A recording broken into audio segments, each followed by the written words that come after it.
So, itong Cleopatra trend ngayon, ano, yung mga kumakasa dito sa Cleopatra challenge ito ay nagtra-transition into ito Cleopatra. Well, si Cleopatra yung nag-iisang female Egyptian ruler. Okay? Ah, ito ay ang asawa nito ay si Antony. Isa siyang edukada, maganda, as in super ganda at super sexing babae na hindi na, alam mo yon na gagamitin niya lahat, ultimo having sexual intercourse with famous men. Okay? Sumiping siya dun sa dalawa, hindi lang dun kay Anthony na kanyang legal na partner, meron pa siyang sinipingan na iba.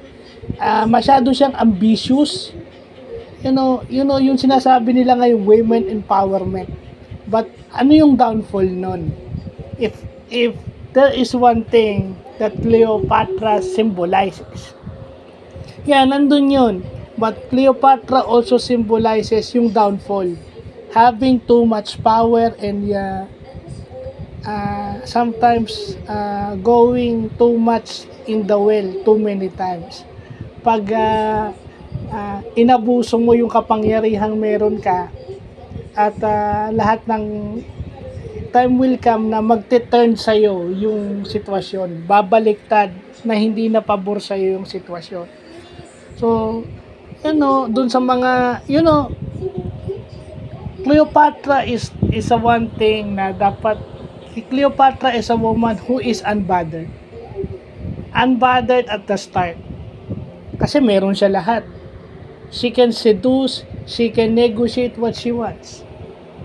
Pero dahil sa nagka-ambisyon siya na lumawak yung kanyang nasasakupan at lumawak yung kanyang kapangyarihan, yun ang nangyari. Diba?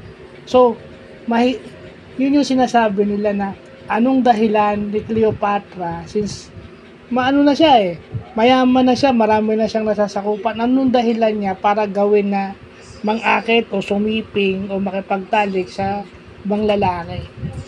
At ang ikinamatay niya is hindi siya pinatay, nag-suicide siya. Nag-suicide siya dahil ayaw niya siyang mahuli. At paano niya pinatay yung sarili niya? Nagpahagat siya sa isang makamandag na ahas. So kung hindi mo nang matanggap na talo ka na, ganun yun.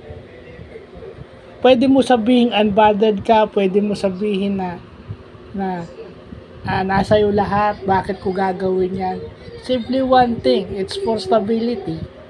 Kaso, using it or abusing it too much can lead to your downfall. So, nagaan lang ako Cleopatra, no? So, na-research ko, ano ba tong si Cleopatra? Nagpakamatay ito. Nagpakamatay si Cleopatra for reasons na hindi niya rin matanggap yung kanyang pagkatalo. O yung di ba, nung namatay si Antony, parang wala, yung kanyang partner na si Antony, parang wala na siya. So, kung may lesson man tayo makukuha sa Cleopatra, lalo na sa mga kababaihan, pwede kang magkaroon ng sarili mong yaman, pwede kang magkaroon ng sarili mong impluwensya, no?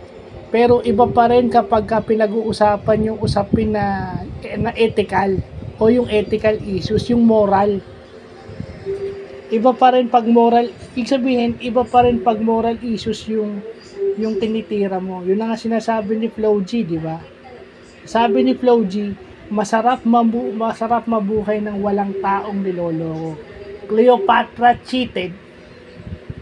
Kahit nasabihin mo na napatunayan sa court, okay, napatunayan sa court na inosente ka, but still the stigma, lalo na rito sa Pilipinas, yung stigma ng ginawa, yung stigma nung nakaraan, ibabalik yan sa'yo pag ayaw sa'yo ng tao, ibabalik yung mga nakaraang issue. Dahil pag nagkaroon ka ng negative na pangyayari, stigma na yan sa'yo. Kumbaga mancha na ng pagkatao mo yan.